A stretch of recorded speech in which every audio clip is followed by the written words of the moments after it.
Movie start होते ही एक sail boat पर हमें एक कपल दिखाया जाता है। जर्नी के दौरान उन्हें एक आइलैंड नजर आता है और वो वहाँ चले जाते हैं। किनारे पर पहुंचकर हस्बैंड उस बोट को बांध रहा होता है, जबकि उसकी वाइफ अकेले ही आगे चली जाती है। चलते चलते वो एक कंपाउंड तक पहुंच जाती है जो कि बिल्कुल सुनसान था। वो चारों तरफ किसी की मूवमेंट को फील करती है, यानी किसी की मौजूदगी का एहसास होता है और वो वहाँ से भागने लगती है। वो काफी डर जाती है और जाकर एक ट्री के पीछे छुप जाती है, लेकिन कोई उसे वहाँ से घसीट कर ले जाता है। वो काफी चिल्लाती है, इवन उसकी चीख की आवाज उसका हस्बैंड भी सुन लेता। इसके बाद हमें एक सी प्लेन दिखाया जाता है जो कि उसी आइलैंड पर आया था। उस प्लेन में दो भाई जॉन और मैट जो अपने 3 फ्रेंड्स के साथ उस आइलैंड पर एंजॉय करने आए होते हैं। वहाँ पर उनके एक अंकल का घर भी था जिनकी कुछ अरसा पहले ही डेथ हो चुकी। वो आइलैंड पूरी तरह सुनसान था, वहाँ पर कोई भी नहीं था। उन दोनों भाइयों की आपस में ज्यादा बनती नहीं थी। यही वजह है कि वो उस जगह पर आते हैं, क्योंकि उन्होंने अपना सारा बचपन उसी जगह पर गुजारा था और एक दूसरे को अंडरस्टैंड करने के लिए इससे बेटर जगह कोई हो ही नहीं सकती। वो सब उस आइलैंड पर काफी इंजॉय करते। अपने घर के बाहर उन्हें एक पपी मिलता है और सारा उसे अपने पास रख लेती। उन फ्रेंड्स में एक था नोआ, और रात को जब वो किचन में जाता है तब वो पपी उसके पीछे पीछे किचन में चला जाता है। नोआ कहता है कि उसे डॉग से ज्यादा कैट्स पसंद है और तभी वो उस पर गुर्राने लगता है, जैसे कि उसने उसकी बात को समझा है और उसने माइंड कर लिया। नोआ को भी कुछ हद तक ये अजीब लगता है और फिर वो बाहर आ जाता है और वो पपी भी वहाँ से निकलकर भाग जाता है। सारा को उसकी काफी फिक्र होती है और वो जॉन के साथ उसे ढूंढने जाती है। बाहर वो उन्हें मिल जाता है और जैसे ही वो उसके पास जाते हैं एक बड़ा डॉग उन पर अटैक कर देता। वो सारा के पाँव पे बाइट करके वहाँ से भाग जाता। सारा का इतना गहरा जख्म देखकर निकी प्लेन तैयार करने का कहती है, लेकिन जॉन वहाँ से नहीं जाना चाहता था। वो कहता है कि ये कोई इतना बड़ा इशू नहीं है। कुत्ते के काटने पर 7 दिन में अगर वो इंजेक्शन लग जाए तो उसका पॉइजन पूरी बॉडी में नहीं फैलता। और वो कहता है कि कुछ और दिन वो यहाँ पर स्पेंड कर सकते, और तब सारा भी उसकी बात मान लेती है। रात को मैट निकी को बताता है कि पहले यहाँ पर एक डॉग्स ट्रेनिंग कंपाउंड था और अपने बचपन में वो लोग वहाँ पर पपी से खेला करते। वो कहता है कि उन डॉग्स में एक को इन्फेक्शन हो गया था और तभी मजबूरन सारे डॉग्स को मारना पड़ा। नेक्स्ट मॉर्निंग सारा का बिहेवियर बिल्कुल ही अजीब था। वो किसी से भी सही तरह बात नहीं कर रही थी और वो खाना भी ऐसे खा रही होती है जैसे कि सदियों से उसने कुछ खाया ही ना हो। निकी और सारा को वहाँ पर छोड़कर वो तीनों हंटिंग के लिए चले जाते, लेकिन जंगल में उन्हें कोई भी हिरन और खरगोश नहीं मिलता। नोआ वहाँ पर फोटोग्राफी करने लग जाता है और तभी अचानक उसके सामने एक डॉग आ जाता है। वो आहिस्ता से पीछे होने की कोशिश करता है, लेकिन उसके पीछे भी डॉग बैठा होता है। वो अपने चारों तरफ देखता है, तब उसे पता चलता है कि कुत्तों ने चारों तरफ से उसको घेरा हुआ है। वो अपनी जान बचाकर वहाँ से भागता है और तब उसे जॉन और मैट मिल जाते हैं। वो उन्हें बताता है कि इस आइलैंड पर बहुत सारे डॉग्स हैं और ये जगह उनके लिए सुइटेबल नहीं है। और तभी अचानक से उनके सामने वही आदमी आ जाता है जो मूवी के स्टार्ट में हमें बोट पर दिखाया गया था। उसकी हालत काफी खतरनाक। वो कुछ भी बताने की कि उसके साथ क्या हुआ है इस पोजीशन में नहीं था, लेकिन फिर भी वो उन्हें बताता है और तभी अचानक से बहुत सारे डॉग्स आकर उसे मार डाल। वो तीनों जब ये देखते हैं तो अपनी जान बचाकर वहाँ से भागते हैं, और जब वो भागकर घर आते हैं तब वो देखते हैं कि सारा और निकी स्विमिंग करके आ रही है और ऊपर से बहुत सारे कुत्ते उनकी तरफ बढ़ रहे हैं। वो उन्हें चिल्लाकर घर के अंदर जाने का कहते हैं, जिस पर सब घर के अंदर चले जाते हैं। उनमें से एक कुत्ता निकी का पाँव पकड़ लेता है। जॉन तीर से उस पर हमला करने लगता है, लेकिन वो तीर भी निकी के पाँव में लग जाता है। इस पर वो डॉग भी वहाँ से डर के भाग जाता और तब वो सारे निकी को घर के अंदर लेकर जाते। अंदर जाकर वो निकी के पाँव से तीर निकालते हैं और उस जगह को छोड़ने का प्लान बना रहे होते। तभी एक डॉग घर की विंडो को तोड़कर नोआ पर अटैक कर देता है, जिस पर मैट और जॉन बड़ी मुश्किल से उसे मार देते। वो सब लोग अपना सामान पैक करके वहाँ से भाग रहे होते हैं, लेकिन वो नोटिस करते हैं कि वो सारे डॉग उनके प्लेन के पास ही खड़े थे और तब मजबूरन उन सबको घर के अंदर वापस आना पड़ता।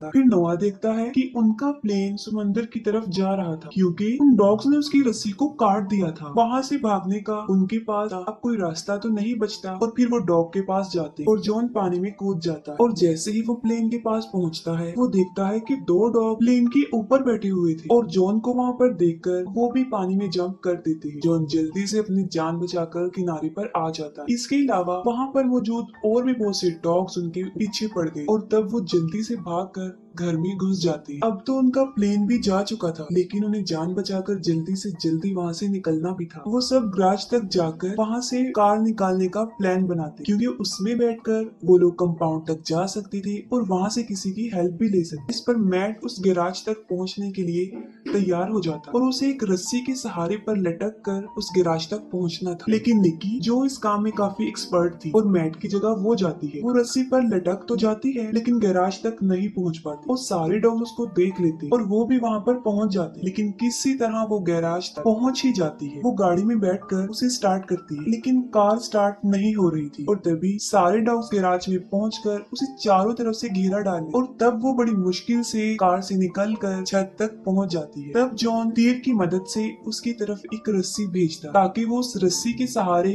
उसे अपनी तरफ खींच सके। वो फिर से रस्सी के ऊपर लटक जाती है और नीचे से डॉग ऊपर उसकी तरफ झपट रहे होते और किसी तरह वो सारे उसे सही सलामत अपनी तरफ खींच लेते हैं। रात को वो सब अपना मूड नॉर्मल करने की कोशिश कर रहे होते हैं और तभी लाइट ऑफ हो जाती है। नोआ अकेला बेसमेंट में फ्यूज ठीक करने जाता है। वहाँ पर उसे किसी की आवाज आती है और तभी एक डॉग उसके ऊपर झपट पड़ता है। वो सारे डॉग्स किसी तरह घर के अंदर दाखिल हो चुके थे और वो नोआ को मार डालते। वो सब नोआ को मरा हुआ देखकर बेसमेंट का दरवाजा बंद कर देते हैं, क्योंकि अब वो सारी सिचुएशन को समझ चुके थे। और जो बाकी डॉग्स थे वो भी चारों तरफ से घर के अंदर आने की कोशिश कर रहे थे और वो अपनी जान बचाकर घर के ऊपर चले जाते। वहाँ पर एक डॉग मैट को काट लेता है। जॉन उसकी जान बचाता है और वो सब अपनी जान बचा रहे होते। वो सब एडिक में छुपकर अपनी जान बचा रहे होते और वहाँ पर उन्हें कुछ पेपर्स मिलते, जिससे उन्हें पता चलता है कि ये जगह एक आर्मी फैसिलिटी है जहाँ पर डॉग्स को ट्रेन किया जा रहा है। वो लोग वहीं पर अपनी रात स्पेंड करते हैं। नेक्स्ट मॉर्निंग मैट और जॉन एक बार फिर से गैराज में जाते हैं, क्योंकि उनके पास बचने का कोई और रास्ता नहीं था और इसके अलावा वो कर भी क्या सकते थे। मैट को उन डॉग से बिल्कुल भी डर नहीं लग रहा था और वो कार को बाहर निकालने में कामयाब हो जाते हैं। मैट कार को धक्का लगा रहा होता है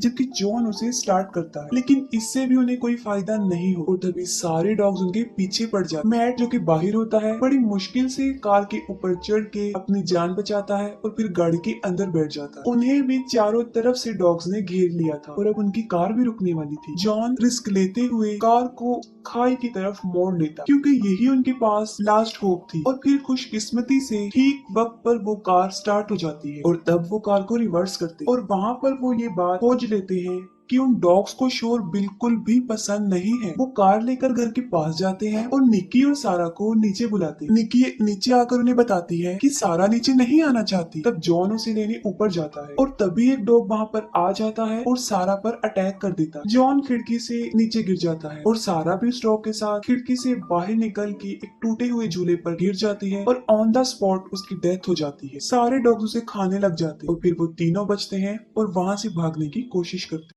किसी तरह वो उस कंपाउंड तक पहुंच जाते हैं जहां आने का उन्होंने प्लान बनाया था और अपनी कार को वहीं पर छोड़ के अंदर घुस जाते हैं। अंदर जाकर उन्हें पता चलता है कि डॉग्स को सिर्फ ट्रेन ही नहीं किया जा रहा, बल्कि उन्हें जेनेटिकली इनहेंस भी किया जा रहा है और यही वजह है कि वो डॉग्स इतने चालाक हो चुके। लेकिन कुदरत से खेलने का मजा इंसान को एक दिन चखना ही पड़ता है। फिर जॉन नोटिस करता है कि रेडियो टावर पर एक वायर निकली हुई है और वो उसे जोड़ने जाता है और वहीं पर उसे उस कपल की बोट भी नजर आती है और जैसे ही वो वायर को जोड़ता है वहाँ पर शॉर्ट सर्किट हो जाता है, जिसकी वजह से वो नीचे गिर जाता है और तभी वहाँ पर सारे कुत्ते आकर उसे पकड़ लेते। जॉन समझ जाता है कि अब वो उन कुत्तों के हाथों नहीं बचेगा और तभी मैट वहाँ पर आकर उन कुत्तों को मारना शुरू कर देता है। दूसरी तरफ अंदर शॉर्ट सर्किट होने की वजह से एक कमरे में आग लग जाती है। निकी बाहर निकलने की कोशिश कर रही थी, लेकिन वो नोटिस करती है कि डॉग्स तो पहले ही बाहर खड़े होकर उसका वेट कर रहे हैं। फिर वो उन्हें मारने का एक प्लान बनाती है। वो एक सिलेंडर को ऑन करके वहाँ रख देती है और साथ साथ वो दरवाजा भी खोल देती है और जैसे ही डॉग्स अंदर चले जाते हैं साथ ही वो दूसरा डोर भी ओपन कर देती है और जब सिलेंडर फटता है तो वहाँ पर एक ब्लास्ट होता है और उस शोर की वजह से सारे डॉग वहाँ से भाग जाते हैं। पीछे से जॉन और मैट समझते हैं कि निकी शायद मर चुकी है और वो वहाँ से भागने लगते हैं, लेकिन वो तो जिंदा होती है और तभी सारे डॉग्स एक बार फिर से उन्हें चारों तरफ से घेर लेते। अब तो उनके पास बचने का कोई रास्ता भी नहीं होता और तभी निकी कार कार लेकर वहाँ पर पहुँच जाती है और वो सब लोग बोट की तरफ बढ़ते हैं। आसपास बहुत सारे डॉग थे जिसकी वजह से वो कार को भी नहीं रोक सकते थे, जिसकी वजह से वो खुद समेत कार को पानी में फेंक देती है और पानी में जाकर वो लोग कार से बाहर आकर अपनी जान बचा लेते हैं और बोट की तरफ चले जाते हैं और फाइनली उसके ऊपर चढ़ के अपनी जान बचा लेते हैं। अब वो खतरे से बिल्कुल बाहर आ चुके थे और अब वो ये थिंकिंग कर रहे थे कि वो ठीक वक्त पर डॉक्टर के पास पहुंचेंगे भी या नहीं। और तभी जॉन स्लीपिंग क्वार्टर का दरवाजा खोल देता है। वहाँ पर एक डॉग छुपा बैठा था, वो उस पर झपट पड़ता है। उन डॉग्स को जेनेटिकली इनहेंस करने का बहुत बड़ा नुकसान हुआ क्योंकि बदले में वो लोगों को ही मारने लगे, क्योंकि वो पहले से काफी ज्यादा समझदार हो चुके और उन्होंने पूरे आइलैंड पर कब्जा कर लिया। उन डॉग्स में अब इंसानों जितनी ही समझ थी और उन्होंने बहुत ही चालाकी से उन सब पर जगह जगह अटैक किया और यहीं पर मूवी एंड हो जाती।